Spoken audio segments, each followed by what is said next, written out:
하나님께서 오늘 우리에게 주시는 말씀은 사도행전 4장 32절에서 5장 11절입니다.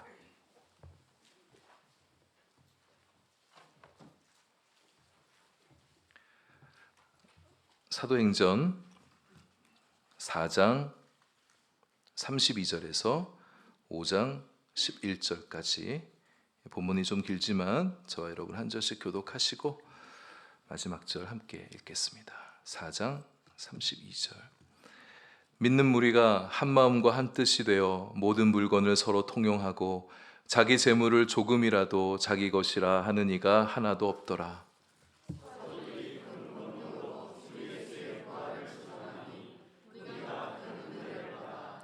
그 중에 가난한 사람이 없으니 이는 밭과 집 있는 자는 팔아 그 판 것의 값을 가져다가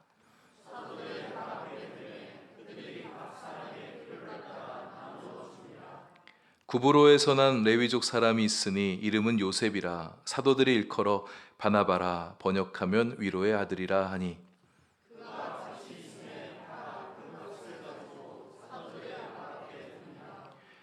아나니아라는 사람이 그의 아내 삽비라와 더불어 소유를 팔아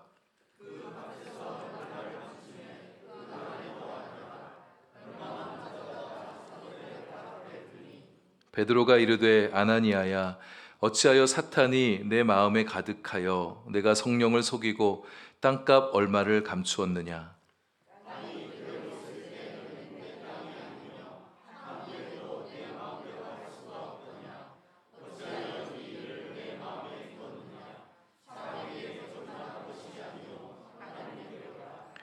아나니아가 이 말을 듣고 엎드려져 혼이 떠나니 이 일을 듣는 사람이 다 크게 두려워하더라.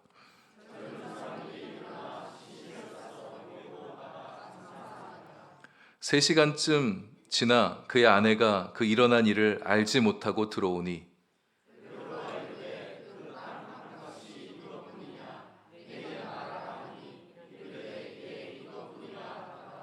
베드로가 이르되 너희가 어찌 함께 꾀하여 주의 영을 시험하려 하느냐? 보라, 내 남편을 장사하고 오는 사람들의 발이 문 앞에 이르렀으니 또 너를 메어 내가리라 하니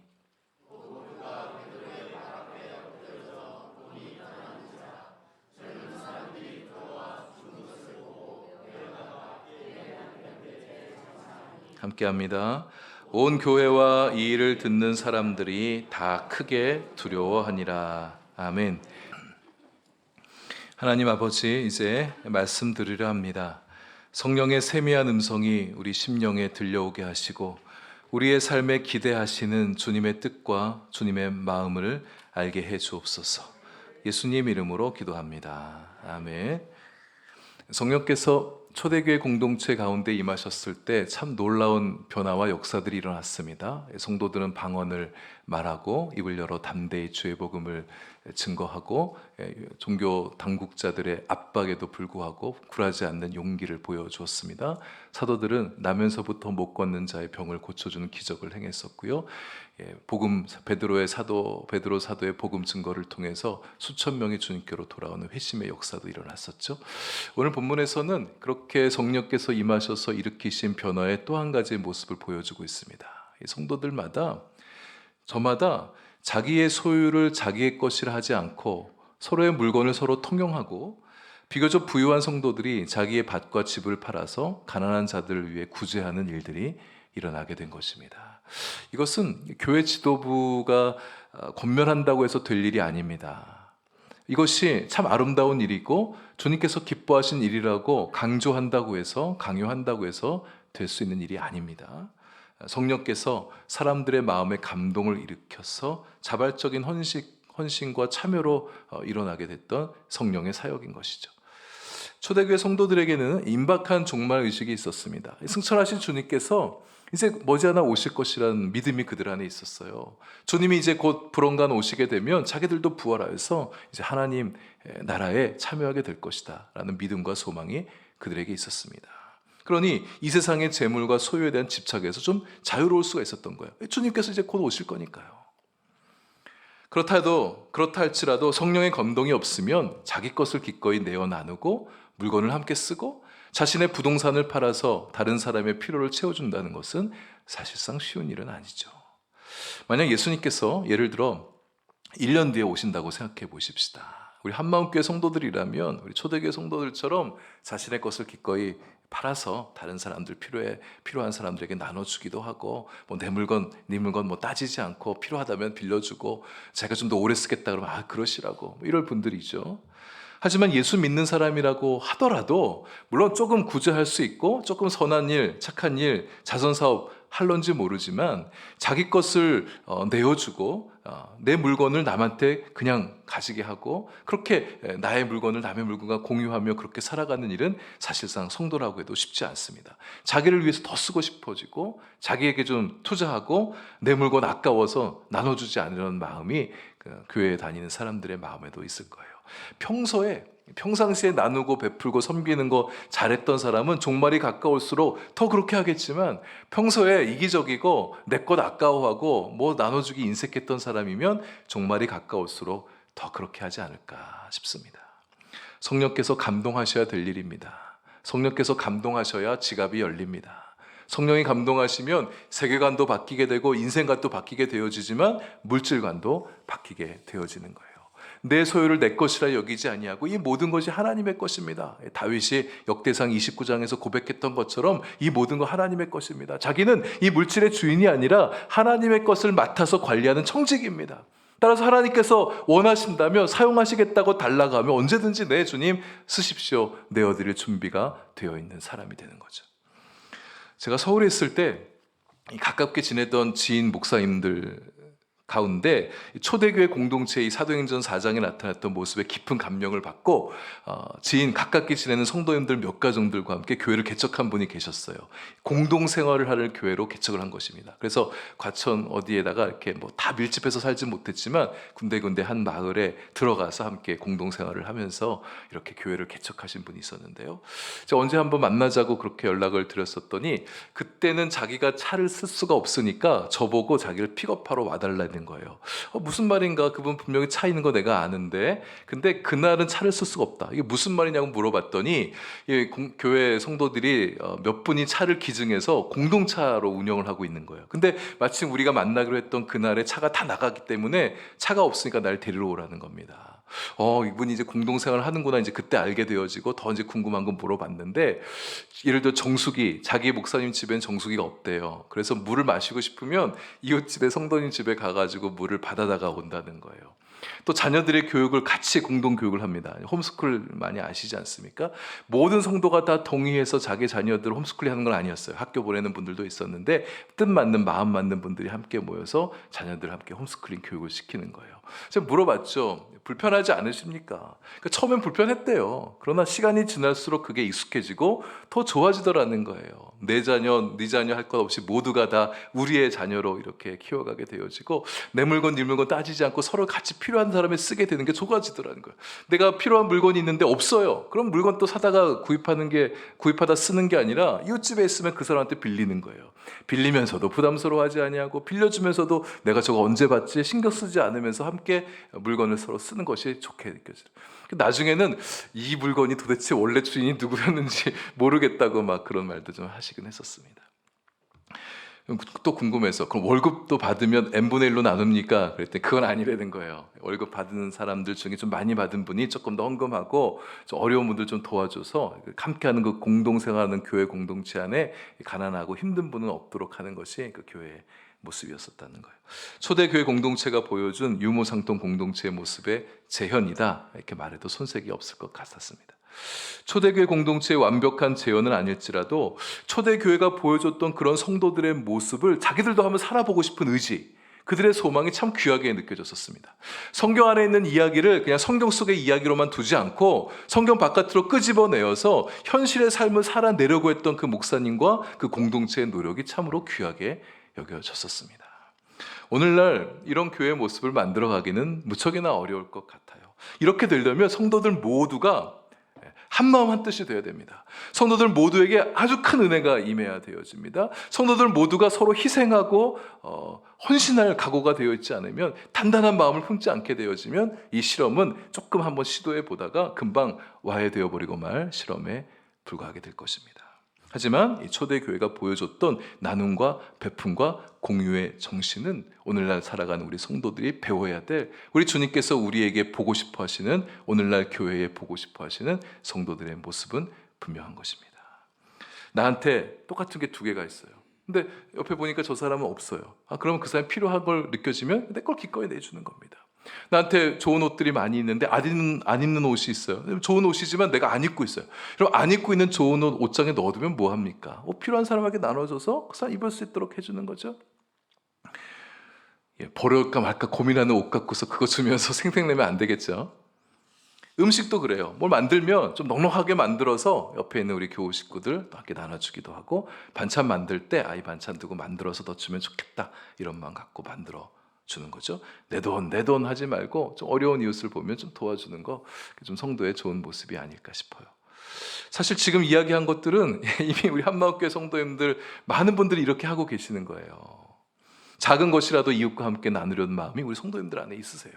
안 믿는 이웃에게도 나눠주고 싶은 마음이 있으시고, 뭐 음식 만들면 자기만 먹지 않고 누구 생각하면서 갖다 주기도 하시고, 누가 아프다 그러면 죽이라도 사다가 먹이는 분들이시고, 선교를 생각해도 그래요. 우리 교회만 생각하지 않고 하나님 나라 생각하면서 선교를 생각할 때 어느 선교지에 좀 어려움이 있다 그러면 큰 돈 턱 모아서, 교회에 어려움이 있다 그러면 큰 돈 탁 내는 그런 우리 성도들의 모습을 제가 알고 있습니다. 그냥 제가 알고 있는 이야기만 해도 수두룩한데, 오른손이 하는 일 왼손이 모르게 하는 성도님들이 또 우리 교회 얼마나 많으십니까? 그래서 우리 한마음교회가 정말 하나님께서 기뻐하신 교회다, 그렇게 믿어집니다. 사람은 도움을 받을 때보다 도움을 줄 때 사실 더 큰 기쁨을 누리게 되어집니다. 사도행전 20장 35절에서 예수님도 그렇게 말씀하셨잖아요. 주는 것이 받는 것보다 더 복되다고. 이 기쁨이 어떤 기쁨인지 우리 성도님들은 잘 아실 거라 믿습니다. 여러분, 성령 충만에 대해서 얘기할 때도 성령 충만함이 은혜 받아서 막 기도할 때 다 방언으로 기도하고 찬양 뜨겁게 하고, 신유의 은사도 나타나고, 놀라운 기적들이 나타나고, 전도할 때도 열정적으로 전도하는 거, 성령 충만함의 좋은 모습이죠. 또 성도가 고난을 받을 때 그 고난을 믿음으로 잘 이겨나가는 거, 이것도 성령 충만함의 모습일 것이고, 성도들 안에 화목하면서 하하하고 웃음꽃 피는 것도 성령 충만함의 좋은 모습이죠. 또 나아가서 물질에 인색하지 않고 기꺼이 내 것을 필요한 사람들에게 나눠주고 물질로도 주님을 잘 섬기는 것도 성령 충만함의 모습입니다. 우리 성령은 나눔의 영, 베품의 영, 섬김의 영이시기 때문입니다. 내가 베푼 거 또 생색내는 거 아니죠. 내가 저 사람한테 뭐 베풀었었는데, 내가 교회에 이만큼 헌금했는데 그 마음에 담아두지 않고, 얼마큼 내가 베풀고 나면 돌려받을까 계산하지 않고, 그냥 조건 없이 대가 없이 섬기고 베푸는 거, 그런 모습을 이어가는 우리 한마음교회가 계속해서 되기를 소망합니다. 당시 초대교회 공동체가 성도들을 구제하는 모습을 볼 때 우리가 좀 눈여겨볼 모습이 있어요. 성도들 가운데 밭과 집을 팔아서 가난한 사람들에게 나눠주는 분이 있었는데, 당시에 집이 있고 밭이 있다는 건 이 사람이 상당한 부자라는 말입니다. 엄청난 헌신과 희생을 한 거예요. 사람이 성령의 감동이 크면 이렇게 나누는 마음도 크게 되어지죠. 근데 이 초대교회 공동체는 그렇게 나누면서 생색내거나 티내거나 사람들이 자기를 알아주길 원하는 마음이 있었던 것 같지 않습니다. 어디서 그렇게 생각해 볼 수 있냐면, 눈여겨볼 점이란 게, 그들이 땅 판값, 집 판값을 가져다가 직접 가난한 사람을 찾아가서 주지 않았다는 데 있습니다. 그들은 땅 판값, 집 판값을 교회에 가져왔어요. 사도들의 발 앞에 두었다는 말은 교회에 헌금했다는 얘기입니다. 여러분, 생각해 보십시다. 내가 구제받는 사람이 있는데 어떤 분이 나한테 와서 필요한 돈을 이렇게 준 거예요. 쓰시라고. 하나님께서 감동해 주셔서 당신의 이것을 주기 원합니다. 받으면 감사하죠. 근데 그 사람을 볼 때마다 감사한 마음이 드는데, 어느 순간 되어지게 되면 이렇게 의식하게 되어질 수 있습니다. 저 사람이 나한테 이렇게 잘해줬는데 나도 뭐라도 좀 해줘야 되지 않을까 생각하고 의식하게 되어질 수가 있어요.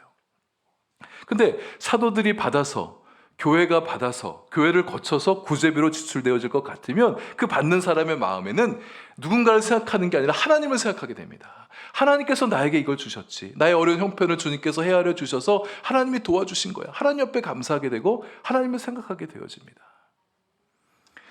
이런 경우도 생각해 볼 수 있어요. 직접 도움을 받을 때 이런 역기능이 좀 생길 수도 있다는 거죠. 삶의 어려움이 당분간 계속 지속되어질 수도 있습니다. 근데 삶이 어려워지면 자꾸 우리가 사람을 의존하는 마음이 생기게 되어져요. 근데 나 도와줬던, 크게 도와줬던 어떤 사람이 내 눈에 보여요. 내 삶이 지금 또 어려운데 저 사람이 내 삶을 지금 어려운 거 알 텐데 나 또 안 도와주나? 내가 이렇게 어려운데 그냥 있나? 이런 마음으로 그 사람을 바라볼 수 있게 될 수 있다는 거죠. 서운한 감정도 가지게 될 수 있습니다. 구제하는 사람도 마찬가지예요. 내가 누군가를 도와주고서 자꾸 생각할 수 있습니다. 내가 저 사람 도와줬어. 내가 저 사람 어려울 때 내가 도와줬어. 그런 마음을 계속 가질 수 있어요.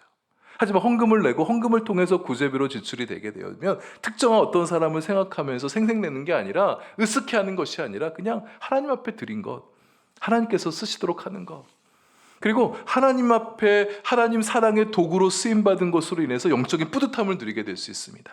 하나님의 사랑을 더 받게 될 수 있어요. 우리 하나님은 사랑의 마음으로 베푸는 사람을 꼭 기억해 주시고 그에게 더한 사랑을 베풀어 주신 분이시니까요. 또 교회를 거쳤다가 나가는 거니까 교회가 성도들을 잘 살필 수가 있습니다. 어떤 특정한 사람에게만 몰리지 않고 어려운 사람들 두루 살펴보면서 골고루 은혜가 흘러갈 수 있게 하는 거죠. 근데 내 마음에 꼭 누군가를 도와주고 싶은 마음이 들 수가 있어요. 선교지도 그렇습니다. 내가 어떤 선교사님과 어떤 선교지를 돕고 싶다. 그런 마음이 들 때는 특정한 그분을 찾아가 직접 주는 것보다 교회 헌금하시면서 목적 헌금이다 이렇게 표기하시면 좋습니다. 내가 누군가를 도와주고 싶습니다. 내가 어느 선교지를 후원하고 싶습니다. 이 예물이 어떤 선교사님에게 전달이 됐으면 좋겠습니다. 이렇게 쓰시면 됩니다. 교회는 목적 헌금을 임의대로 쓰지 않습니다. 누가 A 선교사님을 위해서 드린 헌금이 있는데 선교부가 보면서 B 선교사님 형편이 너무 어려워. 그러니까 이분을 도와줘야 돼. 그래서 A를 위해서 낸 것을 가져다가 B 선교사님에 보내는 그런 일을 하지 않아요. 밭을 팔아 교회에 헌금했던 사람들 중에 요셉이라는 분이 있었습니다. 근데 사도들은 이 사람을 일컬어 요셉이라고 부르기보다는 바나바라 이렇게 불렀던 것 같아요. 바나바는 위로의 아들이란 뜻인데 바나바란 사람 우리가 좀 많이 아시겠지만 사도들만큼 바울만큼 인지도가 있는 사람은 아니지만 이 교회에 굉장히 영향력 있는 사람이었습니다. 사도행전 9장을 보게 되면 회심한 바울, 교회가 바울을 경계하고 있었잖아요. 근데 회심하고 난 다음에 교회와 바울의 중재 역할을 했던 사람이었습니다. 나중에 안디옥 교회를 개척하고 나서 안디옥 교회에 바울을 불러다가 함께 동역했던 사람이었어요. 그리고 함께 둘이 선교여행을 떠나게 되어지는데 어느 시점에서는 바나바가 바울보다 훨씬 연장자거든요. 근데 바울을 더 앞세웁니다. 어떻게 보면 바나바는 바울을 키운 사람이라고 말할 수 있어요. 그러나 바울을 하나님께서 크게 쓰시려고 할 때 그의 뒤에서 그를 서포트하는 역할을 이 바나바가 하게 되죠. 참 겸손한 사람입니다. 초대 교회가 가지고 있던 매우 중요한 인적 자산인 거예요. 바울 사도처럼 그렇게 하나님의 일이라면 무엇이든 달려들고 저돌적으로 달려들고 진취적으로 능력 있게 능동적으로 행하는 사람도 참 귀하지만 이렇게 바나바처럼 중재의 성품을 가진 사람, 겸손의 힘을 가진 사람도 교회 공동체가 가진 대단한 힘인 것이에요. 우리 본문에서는 또 위로의 아들이라고 말하고 있잖아요. 얼마나 위로를 잘했는 사람인지 모르겠습니다. 말로만 위로하지 않고 기도만 위로해 주는 게 아니라 기도로만 위로해 주는 게 아니라 자기 가진 물질로도 어려운 사람을 도와주는 그런 실질적인 위로를 베풀기도 했던 사람인 것 같아요. 우리 한마음교회 성도님들이 이런 바나바와 같은 사람들이 되기를 축복합니다. 위로의 형제들, 위로의 자매들이 되시는 거예요. 이사야 40장 1절에 하나님께서 이사야 선지자를 통해서 이렇게 말씀하셨어요. 너희는 위로하라. 너희는 내 백성을 위로하라.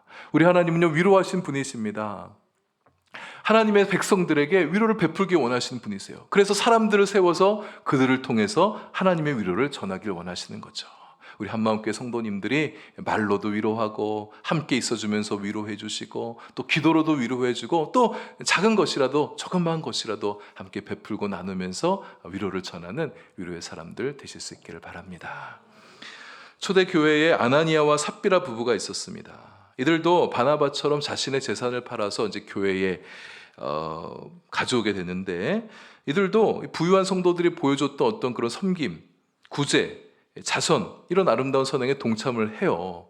근데 베드로가 3절에 보시게 되면 이 헌금 들고 온 아나니아에게 호통을 치고 있습니다.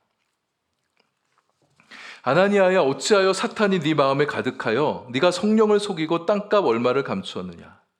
아나니아는 땅판 값의 일부를 자기가 갖고 일부를 사도들이 가져오면서 땅판 값의 전부를 가져온 것처럼 그렇게 속인 거예요. 아니, 땅을 팔아서 나오게 된 돈 가지고 일부는 내가 갖고 일부에 헌금하는 거, 이게 뭐가 문제될 게 뭐가 있어요? 내 돈 내 땅 갖고 내가 마음대로 하는 건데. 베드로도 그렇게 4절에서 그렇게 얘기합니다. 얼마든지 네 마음대로 할 수 있는 거다. 근데 문제는 거짓말이었습니다. 일부만 드리면서 마치 다 드린 것처럼 속여 말했던 거예요.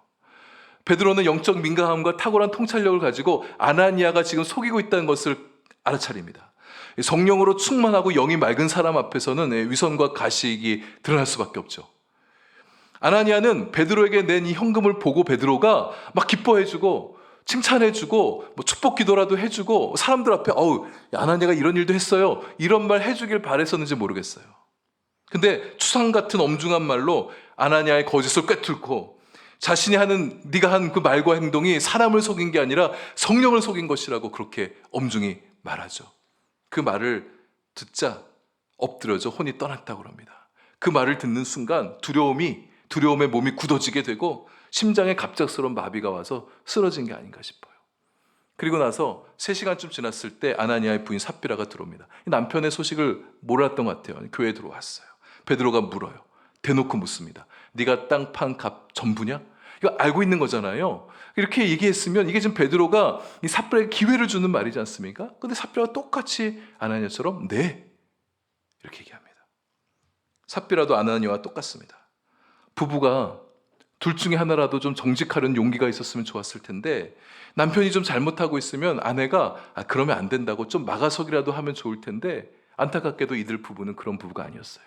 부부가 서로의 약점을 보완해주고 서로 한계를 좀 채워주고 서로 생각을 나누고 의논을 나누면서 좋은 일을 좀 함께 만들어내고 좋은 의견을 좀 만들어내면 참 좋을 텐데, 이들 부부는 서로 의논하면서 나쁜 쪽으로 마음을 모아갔습니다. 우리 한마음교회 부부 여러분들은 아나니아와 삽비라 같지 않았으면 좋겠어요. 남편과 아내는 서로 위로해줘야 되죠. 서로의 편이 되어줘야 됩니다. 서로 마음을 알아주는 부부가 되는 게 맞아요. 그러나 잘못된 일, 옳지 않은 일, 성령을 속이는 일에 한마음 되어서는 안 될 것입니다. 서운하더라도 서로에게 싫은 소리 하면 부부 사이도 마음이 상하지 않습니까? 서운할 수 있고 삐질 수도 있고 당장에는 원망의 말을 듣는다 할지라도 옳은 일을 할 수 있도록 부부가 서로를 권면하는 그런 부부가 하나님 보시기에 참 아름다운 부부가 아니겠습니까? 물론 연약함에서 나오는 말실수들을 우리가 할 때가 있어요. 속상하고 억울한 감정에서 불평 나올 수가 있습니다. 치기 어린 행동할 수가 있죠. 그럴 때는 우리 부부가 남편이 아내를, 아내가 남편을 좀 아량으로 품어줄 수 있어야 됩니다. 그러나 죄를 범하는 것, 하나님께서 기뻐하지 않는 일은 그것이 분명하다면 부부 사이에도 용기를 내어 진실을 말하고 옳은 일을 추구하도록 권면하는 그런 부부가 될 수 있어야겠습니다. 아나니아 삽비라 이 부부가 바나바가 부러웠는지 몰라요. 바나바 그렇게 딱 헌사하는 것을 보면서 교인들이 많이 존경하고 역시 바나바입니다, 뭐 이런 칭찬과 찬사가 있지 않았을까 싶어요. 그런 모습을 보면서 자기들도 교회의 인정을 받고 칭찬받고 좀 높임받고 싶은 그런 마음이 있지 않았었나 싶습니다. 자기도 바나바처럼 명예로운 이름을 얻고 자기들도 위로의 아들 같은 이런 별명을, 멋진 별명을 얻었으면 좋겠다는 마음이 있었는지 모르겠어요. 바나바와 다른 이들은 그렇게 한 게 아니었죠. 다른 사람한테 인정받고 칭찬받고 존경받기 위해서 한 게 아니고 그냥 어려운 사람들, 가난한 사람들 도와주고 싶은 마음에 그렇게 할 때 하나님께서 기뻐하시니까 성령의 감동을 받아서 그렇게 했는데, 아나니아 삽비라는 성령의 감동을 받아서 한 게 아니라 자기 욕망에 이끌려 그런 일을 한 것입니다. 자기 자랑하고 싶은 마음에, 자기 의를 드러내고 싶은 마음에, 또 사탄의 부추김에 이끌려 그런 일을 했죠. 3절에 베드로가 말하잖아요. 사탄이 가득하여 네가 성령을 속였다. 사탄의 유혹을 받아서 공명심에 사로잡히고 가식적이고 위선에 빠지고 사람들에게 인정받고 싶은 욕망에 따라 그렇게 했다. 아나니아는 성령을 속였습니다. 성령, 여러분 다 아시는 분이시잖아요. 아나니아가 무슨 일을 했는지, 아나니아 삽비라가 무슨 의논을 했는지, 아나니아 속에 숨은 동기가 무엇인지 하나님 다 알고 계신단 말이에요. 근데 뻔뻔하게 내가 밭을 팔아 생긴 모든 돈을 하나님 앞에 가져왔습니다. 이 사건을 보면서요, 우리는 이런 생각을 하게 될 수가 있습니다. 거짓말한 거, 잘못한 거 맞지. 허영심과 자기 잘난 척하고 싶은 거 잘한 일 아니지. 하지만 그래도 한 번쯤은 용서해 줄 수 있지 않을까? 이게 그렇게 죽기까지라도 해야 될 일인가? 우리는 이 아나니아와 삽비라 행동, 이면에 사탄의 역사를 감지할 수 있어야 됩니다. 지금 이제 교회가 막 처음에 이제 태동하는 이 시기에 사탄이 교회를 지금 무너뜨리기 위해서 역사하기 위해서 아나니아와 삽비라를 통해서 지금 사탄 일을 하고 있는 거예요. 교회를 교란시키고 교회를 어지럽히려고 일하는 거예요. 지도자를 치고 지도자 영적 질서, 영적 권위를 무너뜨리고 교회의 영적 질서를 흐트리기 위해서 지금 일하는 거예요. 거짓의 아비 사탄이 교회에 들어와서 교회의 거짓 힘을 얻어가게 하기 위해서, 위선이 교회 가운데 퍼지게 하기 위해서, 교회의 아름답고 선한 일을 그치고 악한 일들이 나타나게 하기 위해서 아나니아와 삽비라를 이용하고 있는 것입니다. 만약 이들이 교회 안에서 칭찬받고 존경받고 섬김을 받는 사람들이 되어진다면, 그래서 그런 분들이 교회 지도자들이 되어지잖아요. 교회 지도력을 갖게 되어진다면 그 교회는 어떤 교회가 되겠습니까? 앞으로 어떤 교회가 되어갈까요? 거짓과 위선의 문은 열렸습니다. 사탄의 침투는 용이해질 것입니다. 베드로가 영적으로 둔해서 거짓도 분별해내지 못하고 그 돈으로 가난한 자들에게 구제를 하고 교회 이런저런 일을 하는데 썼다고 생각해 보십시오. 정직과 진실과 거룩함이 손상된 교회가 과연 힘을 얻어서 계속해서 성장해 나갈 수가 있을까요? 위선과 거짓이 힘을 얻어서 교회에서 영향력을 끼치고 있는데 과연 세상에서 사도행전의 그런 놀라운 변혁의 역사를 펼쳐낼 수 있을까요? 선교의 역사를 그렇게 힘있게 감당하는 교회가 될 수 있을까요? 그렇지 않습니다. 우린 인간적인 마음으로 아나니아와 삽비라의 죽음에 긍휼한 마음을 갖기보다는, 긍휼한 마음이 들죠. 왜 안 됩니까? 그렇습니다. 그러나 교회가 막 형성되고 있을 때 하나님께서 그 교회를 바라보시는 하나님의 마음을 우리가 좀 읽어낼 수 있어야 됩니다. 사탄이 교회 안에 침투해 들어와서 주님의 거룩하고 순수한 교회를 무너뜨리려고 하는 그 사탄의 괴계를 물리치시려 하는 하나님의 그 거룩한 의지를 우리가 알아들일 수 있어야 됩니다. 여러분, 개척 초기에는, 개척교회 초기에는요, 사탄의 역사도 많아요. 교회가 하나 생기는 것을 싫어하기 때문이에요. 그래서 개척 초기에는 교회가 더 뜨겁게 기도하셔야 됩니다. 그렇게들 하고 있고요. 거짓과 위선이 교회 안에 숨어 들어와서 교회의 영적 질서를 흐트러 놓고 공격하고 자랑하고 허영심이 막 교회 안에 퍼지게 되어지고, 그런 사람들이 지도력을 갖는 모습을 보고 싶어 하지 않았던 하나님의 거룩한 의지가 이 사건에 반영된 것입니다. 또 초대교회 자체를 도덕적 영적으로 약화시키는 이 행동을 하나님께서 막으려고 하는 하나님의 일종의 일벌백계다, 이렇게 볼 수가 있는 거예요. 실제로 11절 보시게 되면 이 사건 이후에 온 교회와 이 소문을 들어 알게 된 사람들이 하나님을 두려워하게 됩니다. 건강한 두려움이 생긴 거예요. 하나님은 무서워서 막 공포심에 떠는 게 아니라 하나님 함부로 할 수 없는 분이구나, 교회 함부로 할 수 없는 거구나, 하나님 얼마나 거룩하고 엄미한 분이시구나 깨닫게 되는 일들이 나타나게 된 것입니다. 아나니아가 그 마음에 사탄이 가득했대요. 그 마음이 사탄에 점령되어진 이상 돌이키기는 어렵습니다. 가룟 유다가 예수님을 배신했을 때 예수님께서 가룟 유다에게 기회를 주셨어요. 근데 돌이키지 않습니다. 소용이 없었습니다. 에베소서 4장 20절 말씀이에요. 마귀에게 틈을 주지 말라. 하지만 아나니아와 삽비라는 마귀에게 틈을 줬어요.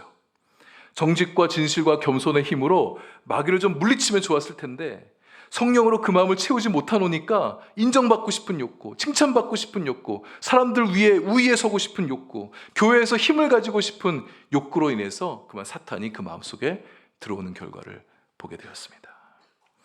우리는 이 말씀을 통해서 거짓과 위선을 하나님께서 얼마나 무겁게 보시는가를 주목해 볼 수 있어야 됩니다. 근데 우리가 살아가는 이 세상이 거짓이 난무합니다. 위선이 팽배해요. 거짓이 진실을 이기는 모습들을 우리가 많이 봐요. 위선이 힘을 얻는 모습들을 많이 보면서 우리가 살아가고 있습니다. 그렇게 살아가다 보니까 우리가 진실을 지키고 정직하며 살아가는 게 얼마나 힘든가 많이 느끼게 되어집니다. 그러나 우리가 다시 한번 이 말씀 앞에 들어와서 거짓과 위선이 성령을 속이는 일이라는 사실을 우리가 다시 분명히 붙들어야겠습니다. 정직한 영, 진실한 영, 참된 선인이신 영인, 참된 선인 영이, 선하신 영인 성령을 우리가 속이려 하면 안 됩니다. 세상에 거짓이 막 워킹하고 거짓이 막 들어먹히는 걸 보면서 혹시 교회에도 거짓과 위선이 좀 먹히지 않을까, 이런 마음으로 주의 영을 시험하는 일이 우리 안엔 절대 있어서는 안 됩니다. 하나님께서 모든 죄악들을 심판하실 때 거짓과 위선도 그분의 심판대 앞에 소환하실 것입니다. 우리 정직해야 돼요. 진실해야 됩니다. 저도 이 말씀을 전하면서 다시 한번 마음을 붙듭니다. 예수님께서 바리새인들의 위선과 거짓을 보시면서 얼마나 분노하시고 얼마나 질타하셨던 거 우리 복음서 말씀 통해서 알고 있지 않습니까? 위선과 가식과 허영심, 공명심, 남들 못하는 거 나는 좀 할 줄 안다고 자랑하는 거 하나님께서 다 기뻐하지 않습니다. 하나님이 기뻐하지 않는 것들 가지고는 주님의 일을 할 수가 없어요. 아무런 힘도 없고 열매를 맺을 수가 없습니다. 당분간은 잠깐은 거짓되고 위선된 가지고도 주님의 일이 펼쳐지는 것처럼 보일 수가 있어요. 그러나 뿌리가 약하기 때문에 결국 그런 일들은 사그러지고 말게 될 것입니다. 하나님을 향한 경외심을 우리가 회복해야겠습니다. 절대로 하나님을 속일 수가 없습니다. 하나님 앞에 두렵고 떨림으로 경외심을 갖고 살아가는 우리가 되어야겠습니다. 목사님, 내가 속이는 일이 있어도 내가 어찌 감히 하나님을 속입니까? 그냥 사람을 속이는 일이죠. 어떻게 하나님을 속일 수가 있나요? 이렇게 말하실 수 있는데 여러분, 핑계이고 변명입니다. 내가 누군가를 속일 때 그 사람 안에 있는 하나님께서 내가 하는 거짓된 행동을 다 보고 계십니다. 하늘에 계신 하나님께서 사람의 마음과 사람의 말과 사람의 행동과 숨은 동기까지 감찰하신 하나님께서 다 보고 계시는 거예요. 하나님 두려워할 줄 아는 마음을 가지고 교회를 섬기고 주님을 섬기고 사람들을 섬기는 우리가 될 수 있기를 바랍니다.